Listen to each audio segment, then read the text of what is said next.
Hello everyone. क्या आपको पता है शून्य का किसी भी संख्या के साथ गुणा होता है तो शून्य क्यों आता है? चलिए देखते हैं। देखिए, किसी भी संख्या का गुणा करने का मतलब होता है उस संख्या को बार बार जोड़ना। ठीक है, जैसे 2 × 3, इसका मतलब क्या है? 2 धन 2 धन 2, यानी कि आंसर कितना आएगा इसका? 6। उसी प्रकार 4 × 5, 4 × 5 का मतलब 4 धन 4 धन 4 4 4, यानी कि आंसर कितना आ जाएगा? 20। उसी प्रकार किसी भी संख्या का अगर हम लोग शून्य से गुणा करेंगे, जैसे यहाँ पे 5 × 0, यानी कि हम लोग 5 को 0 बार जोड़ेंगे। 0 बार तो हम लोग जोड़ नहीं सकते, इसीलिए इसका आंसर क्या आ जाएगा? 0।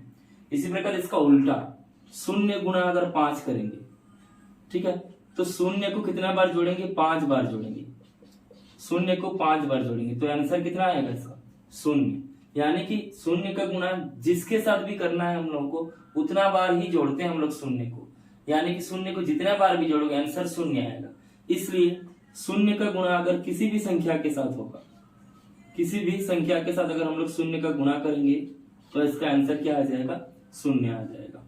ठीक है, इस प्रकार किसी भी संख्या को अगर हम लोग 0 से भाग देते हैं तो उसका आंसर आता है अनंत या इन्फिनाइट। तो ऐसा क्यों होता है देखते हैं। हम जब किसी संख्या को भाग देते हैं मतलब उस संख्या को उसी संख्या से ऋण करते जाते हैं। जैसे मान लीजिए 12 का अगर हम लोग भाग देंगे 4 से तो इसका आंसर कितना आता है? 3 आता है। इसका मतलब क्या है? 12 को 4 से बार बार घटाना, बार बार ऋण करना। तो 12 में अगर 4 घटाएंगे तो कितना आ जाएगा? 8। ठीक है, उसी प्रकार 8 में फिर 4 घटेगा तो आंसर कितना आएगा इसका? 4। फिर 4 में फिर 4 घटाएंगे तो आंसर कितना आएगा? 0। यानी कि अगर हम लोग 12 में 4 घटाते जा रहे हैं तो कितने बार में 0 आ रहा है? 3 बार में 0 आ रहा है। यानी कि इसका जो आंसर आएगा, उसीलिए 12 को 4 से भाग देंगे तो आंसर कितना आ रहा है? 3 आता है।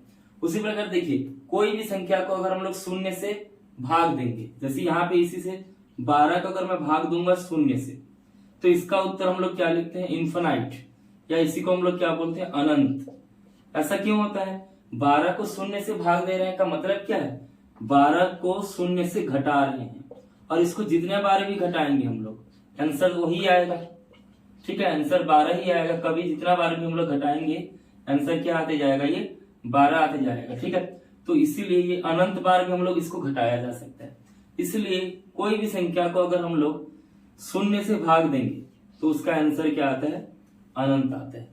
ठीक है, आपको अगर वीडियो अच्छा लग रहा है और कुछ सीखने को मिल रहा है तो लाइक करें, कमेंट करें और सब्सक्राइब भी करें। धन्यवाद।